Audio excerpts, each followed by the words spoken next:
High বন্ধুরা, welcome to my new mini blog. সেদিন ছিল আমার ননদের ছেলে বাবুর জন্মদিন। বাবুর জন্মদিনে দেখো এলাহি ব্যবস্থা, 3 রকমের কেক, তারপরে পাতে পড়ে গেল এগ ডেভিল আর সস।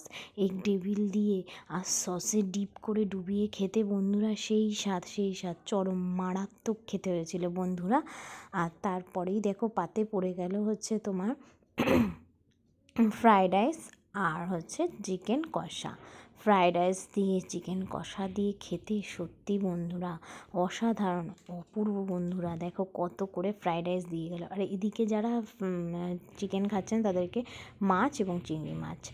এই দেখো আমার পাতে পড়ে গেল কষা চিকেন। সত্যি বন্ধুরা কী বলবো, কষা চিকেন দিয়ে ফ্রায়েড রাইসটা চটকে মেখে খেতে অসাধারণ বন্ধুরা, অপূর্ব। একটা কথা বলছি বন্ধুরা, তোমরা অনেকেই আমার ব্লগ দেখছো কিন্তু সাবস্ক্রাইব করছো না। তোমরা যেখান থেকে আমার ব্লগটা দেখছো সেখান থেকে আমার ব্লগটাকে সাবস্ক্রাইব করে দাও। দেখো বাবুর জন্মদিনে এলাহি আয়োজন। সত্যি দিদি নিজের হাতে প্রতিটা রান্না এত সুন্দর করেছিল না, কি বলবো, অসাধারণ হয়েছিল, অপূর্ব হয়েছিল। তারপরে দেখো পড়ে গেল পায়েস। দিদির হাতের এই পায়েসটা মারাত্মক বন্ধুরা, মারাত্মক, সেই স্বাদ।